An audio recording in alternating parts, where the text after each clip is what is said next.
Venezuelan opposition leader Edmundo Gonzalez has vowed to continue his fight for democracy in exile after he fled Venezuela to seek asylum in Spain. Supporters maintain he and not President Nicolas Maduro won the disputed presidential election 6 weeks ago. The opposition says Gonzalez left the country because he feared for his life. Venezuelan opposition leaders say this is the rightful president of their country. But he's arrived in Spain, where he's been granted political asylum. My departure from Caracas was marked by episodes of pressure, coercion and threats, suggesting I wouldn't be allowed to leave. I trust that we will soon continue the fight for liberty and the return of democracy in Venezuela.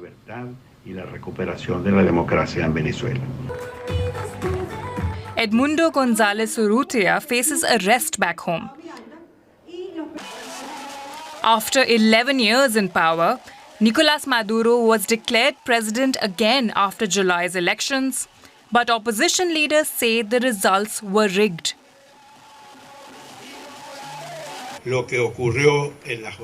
What happened during today's polling was a violation of the rules. Our struggle continues, and we won't rest until the will of the people of Venezuela is respected. Opposition supporters have been persecuted for that claim. Since the election, the government has detained thousands of protesters and driven opposition leaders into hiding. That includes Maria Corina Machado, who stepped aside to make way for Gonzalez after she was banned from running for president. She has since emerged a few times to lead protests against Maduro and to demand a transparent vote count. Machado spoke out about Gonzalez's departure on X, writing, "Gonzalez's life was in danger, and the regime has no scruples or limits in its obsession to silence him and try to bend him. Faced with this brutal reality, it is necessary for our cause to preserve his freedom, his integrity, and his life." But Gonzalez's departure has worried Venezuelans. I feel hopeless. What little hope we had went with him. I'm very distressed, but at the same time, I think he is safe where he is. We need to keep on fighting and have faith. Machado, however, says Gonzalez will be sworn in exile in January and will fight from abroad, while Machado will remain to lead the cause in Venezuela. DW's Oscar Schlenker is following the story for us from the Venezuelan capital, Caracas. Now, the Venezuelan government allowed Gonzalez free passage despite an arrest warrant out for him. What are we to make of that? Well, it definitely puts into question Venezuela's judicial system and the validity of the charges against Edmundo Gonzalez Urrutia. It also shows how politics dominate every decision made, in particular Maduro's administration, which has the support of all the institutions and the military here in Venezuela. Now, Edmundo Gonzalez Urrutia stated today after arriving in Spain that trying to leave Venezuela was an ordeal met with coercion, pressures, and threats from the government.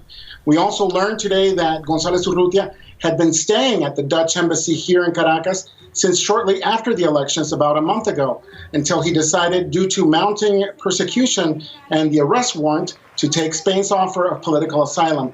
So it's not clear what negotiations were made to allow Gonzalez Urrutia's departure, but Maduro's administration is treating his exile as a political success.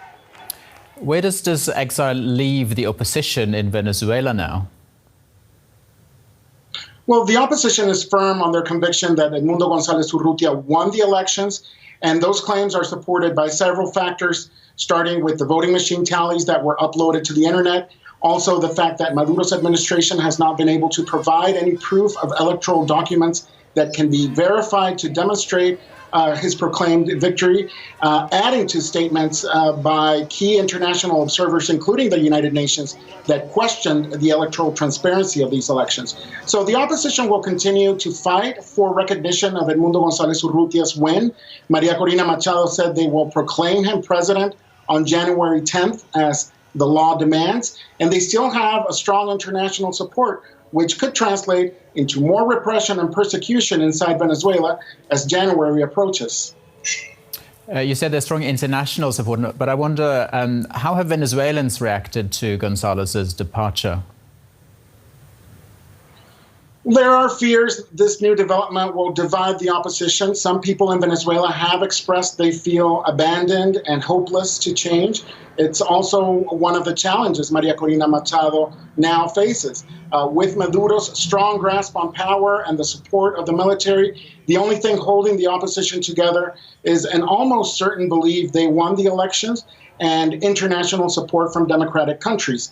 However, in the past weeks, we have seen an increase in migrants leaving Venezuela as they see little hope for change and the worsening crisis that is looming. Thanks very much for your reporting, Oscar. That's DW's Oscar Schlenker in Caracas.